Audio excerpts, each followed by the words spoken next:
En Uruguay, si uno dice el Toto, prácticamente todos sabemos a quién se está refiriendo. Y sobre todo las generaciones de menos de 50 años, no sé, 40 años, prácticamente hemos crecido con ese nombre, el Toto da Silveira. Una referencia del periodismo deportivo actual y de las últimas 3, 4, 5 décadas. El Toto da Silveira es el objeto de un libro, una investigación que no sé si es una biografía no autorizada, ahora lo va a decir el autor Pablo Fabregat, que es licenciado en comunicación, es periodista, conductor de radio, de televisión, amigo además. ¿Cómo estás, Pablo? ¿Todo bien? ¿Cómo andan? ¿Todo bien? Todo bien. Desde conductor de televisión me chocó un poco más que el de radio. Mira, yo sé cosas que hiciste en televisión, no al aire, que no voy a divulgar acá, pero tenías otras actividades antes de ser columnista o conductor. He hecho muchas cosas. Mi problema es decirle a todo que sí. En una época te dedicabas a hacer horóscopos. Sí, llegué a escribir horóscopos de un programa matinal de Canal 12. ¿Es público eso? Sí.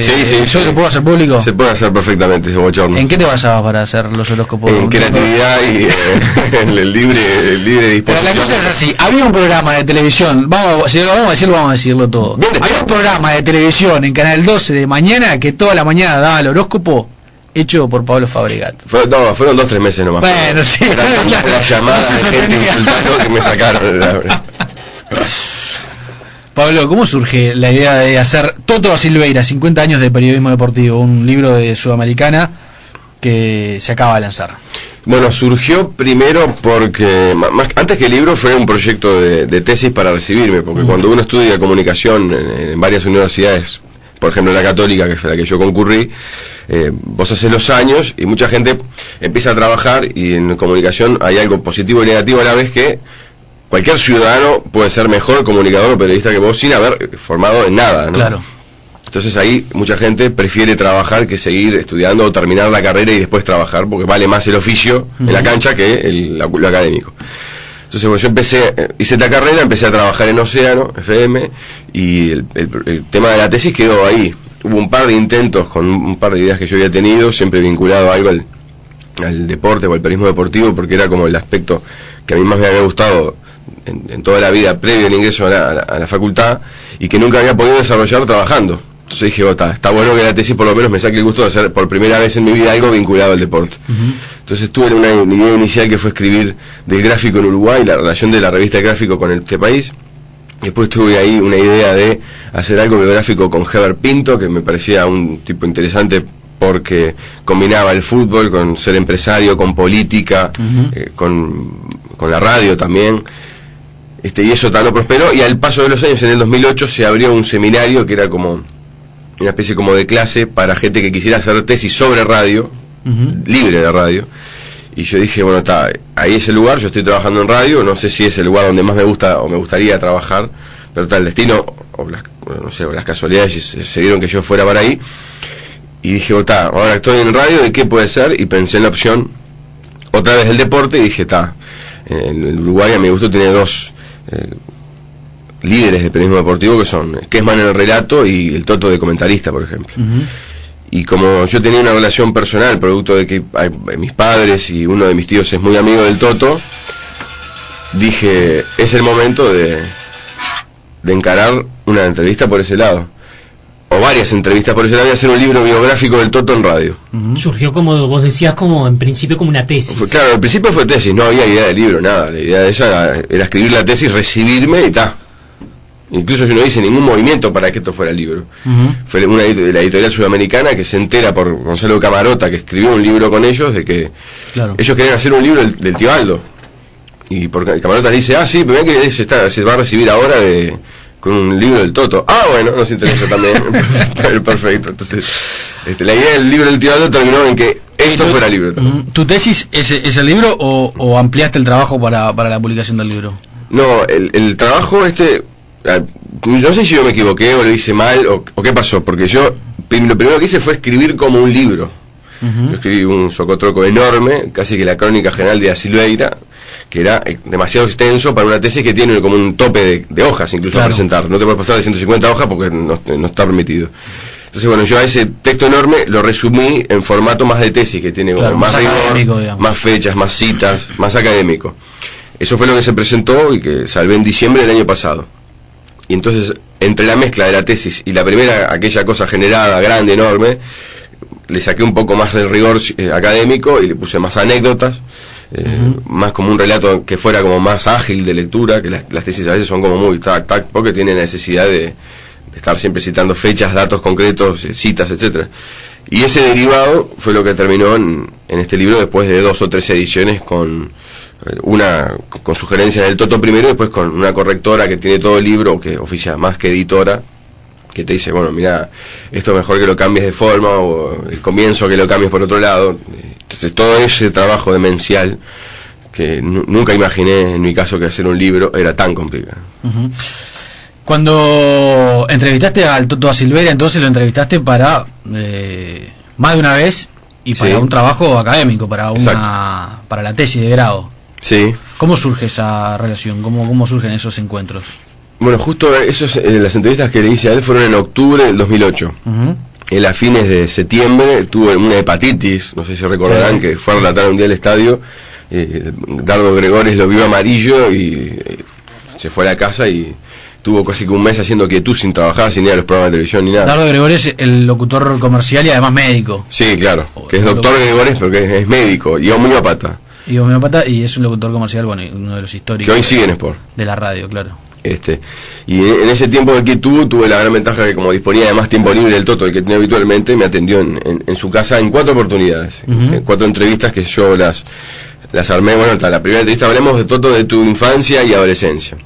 La segunda de la parte de Sarandí hasta el 75, ponele. La tercera entrevista del 75 hasta el fin de su etapa en Oriental, que fue de las más largas, y la última de Oriental a la fecha. Uh-huh.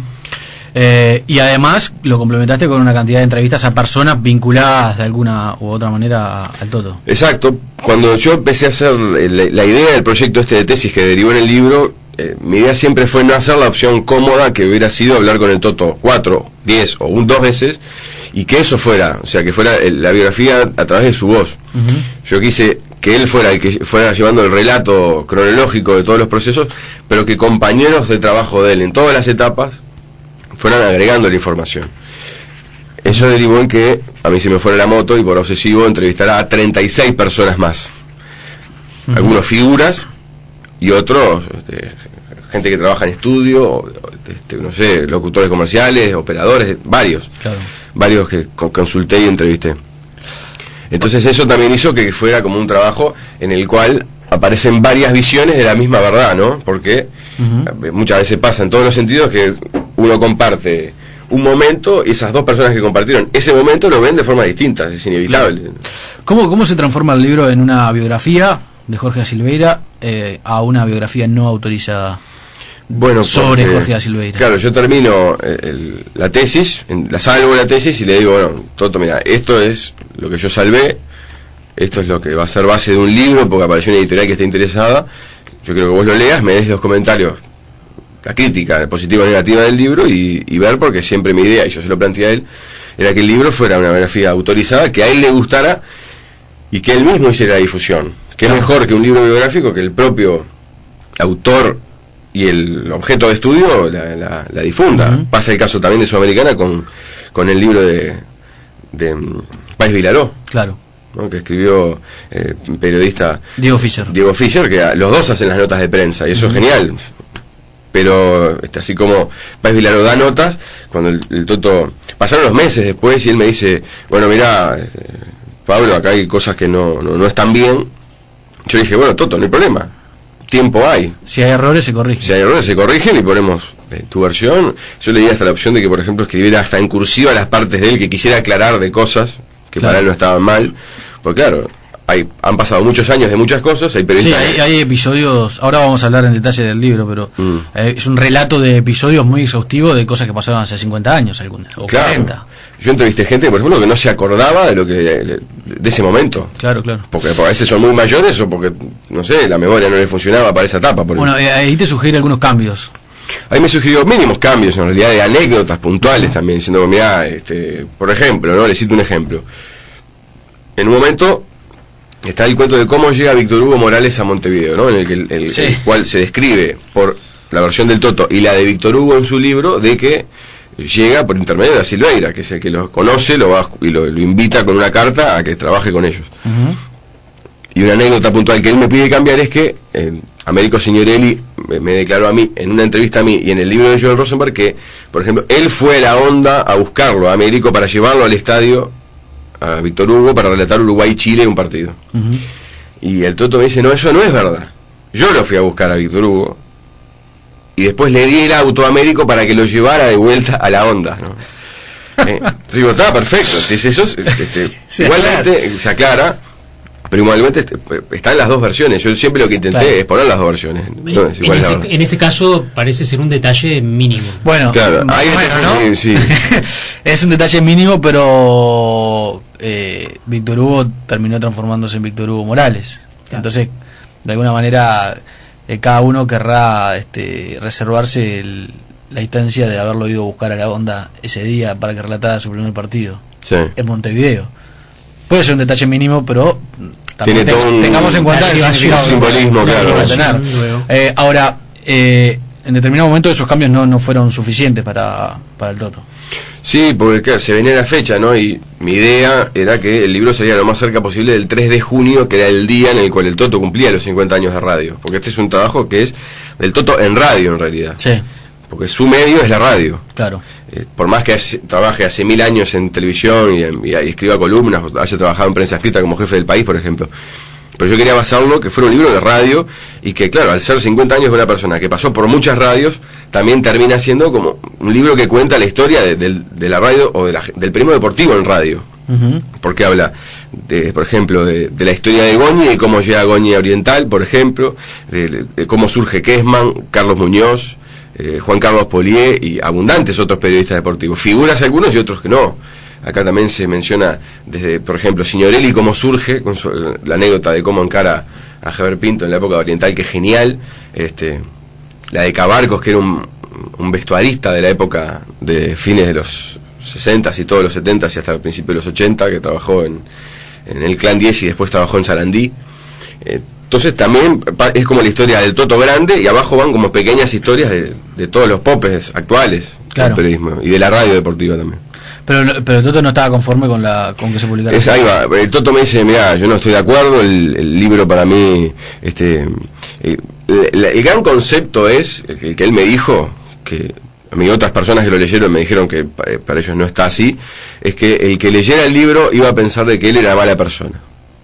Y para mí, yo que lo escribí y lo leí 35 veces como mínimo, por ejemplo, y otros que lo leyeron y que siguen al Toto como oyentes, me dicen que cuando vos lees el libro, ves que el Toto es buena persona.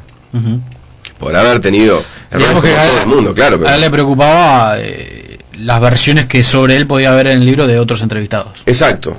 Que es inevitable, pero de 36 personas que hablan, o de artículos que hablan de él, que no fueron entrevistados, sino que fueron artículos de prensa, ponele, la gran mayoría hablan bien, inclusive hay algunas que tienen visiones encontradas con él, por ejemplo, no sé, en tema empresarios en el fútbol, o hasta cómo ver el fútbol mismo, porque este periodista deportivo, si a uno le gusta jugar 5-3-2, se choca con el que le gusta jugar 4-3-3, porque viven de la polémica en muchos momentos. Hay algunas anécdotas incluso muy positivas respecto al Toto, que ahora te voy a preguntar, desde el punto de vista profesional y personal también. Pero ¿se rompió la relación tuya, familiar? No, para nada. Para nada, porque aparte de eso, cuando el Toto me dice eso, yo dije, bueno, ahora hay problema en Puerta, y es una infamia, porque las familias, o sea, el Toto y Elena, su mujer, son amigos de mis viejos y de uno de mis tíos, como yo les dije al principio, y aparte de eso, le generaba cosa bien uruguaya, como somos 4, de que yo trabajo en el programa que está Manuel y Cecilia Bonino en Canal 12, al aire inclusive, y trabajo en la radio todos los días con un yerno del Toto. O sea, parece que fuera una manzana de habitantes en el cual todos coincidimos. Pero yo con Manuela me seguí llevando fantástico, y al Toto, que lo vi en la Copa América, porque yo fui a la Copa América en la primera fase, me lo crucé varias veces y siempre nos saludamos perfecto. Él quedó caliente, supongo, cuando salió el libro, porque claro, todo el mundo veía el libro y lo llamaba al Toto a felicitarlo, por ejemplo. Entonces, si al Toto no le gustó, eso, claro, imagino, X llamadas en el día lo habrán hecho calentar en un momento diciendo, no, esta no es una biografía mía, yo no estoy de acuerdo con el libro, tampoco. Claro.